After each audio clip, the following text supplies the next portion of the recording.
ثبات على المبدأ، عدم تغيير المواقف، كلمتهم واحدة. فكل المنظومة اللي خرجت على الانتخابات بتاعت 23 أكتوبر هي كلها فشلت. الحكومة مسؤولة على السياسة اللي تبعتها، معناها أن الناس اللي سيروا في البلاد نجحوا، معناها فشلوا فيها. الترويكا هذه فشلت، وأن الحكومة هذه في شكلها هذه ما تنجمش تواصل، ما تنجمش تواصل، أنها جربت ففشلت. الحكومة ما هي ترويكا هي ولا هي أيضا ثم استحقاقات نتاع الشعب، معناها بعد الثورة، تشغيل، الفقر، تهميش المناطق المهمشة، هذه وقع فيها حاجة، هذه وقعش فيها شيء. السنة اللي فاتت أنا عايز أفكركم بالكلام اللي اتقال، بحيث مش ممكن ما ندجلوش على الناس، ما باش نعطيو الشغل الناس الكل توا. يعني هنالك انتظارات كبيرة وطلبات كبيرة، في الحقيقة يصعب الاستجابة إليها من أول وهلة، لأن مهما كان الشخص ليس له عصا سحرية، والحكومة هذه ما عندهاش عصا سحرية، راهي تفضل المشاكل، منهم المشاكل الزمنية نتاع العروشية ما تنجمش تفضها في نهار، ما زالت ثم كما قلنا يقطع الطريق، ما زالت كذا، وراه كل عملية مليار تتكلف، كما تاع السكة تاع المتلوي يجي يوقف السكة مليار في اليوم.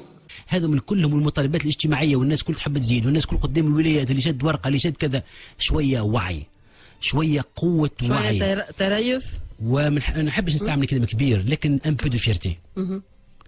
راهم لي تونيزيان سون فيير، يفو ان بو دو فيرتي. دولتك تمر بظرف صعب، انت اخترته، انت مشيت عملت الثوره هذه بور ان افير مايور، هذا يتطلب شويه وقت، تكون عندك شويه فيرتي، شويه خشم، شويه نيف، باش تعرف انه راهي المطالب الاجتماعيه ما تحلش تو. احنا كلنا خرجنا قلنا بن علي فلس البلاد، مو هكا ولا؟ كيفاش اذا كان هو فلس البلاد نجم ناخذوا من عندها تو؟ معناها ما نبداوش ندزوا ياسر حتى لين في الاخر معناها نلقاو رواحنا باش نخسروا برشا حوايج، شويه صبر، واكيد انه كل من حرم لابد انه تكون عنده الاولويه في المستقبل. واحنا كل يوم عندنا اعتصام، علاش اعتصام؟ نحبوا نخدموا، والخلق اللي يخدموا، يجي السلطه توقف اللي يخدموا واللي ما يخدموش، نزيدوا بخ على بخ. مش معقول وان يتطلبوا منا باش نفضوا مشاكل نتاع 23 سنه نتاع انحراف ونتاع استبداد ونتاع كذا، هذا انا نقول لك لازم سنوات باش نوصل. يعني مساله اقتصاد ومساله التشغيل. انا اعتقد اللي يتكلموا على الموضوع ما يعرفوش.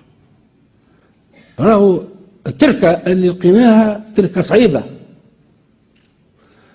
صعيبه، ونأكد لكم وتوا تشوفوا المستقبل أن حتى 10 سنين ما نوصلوش باش نوصلوها.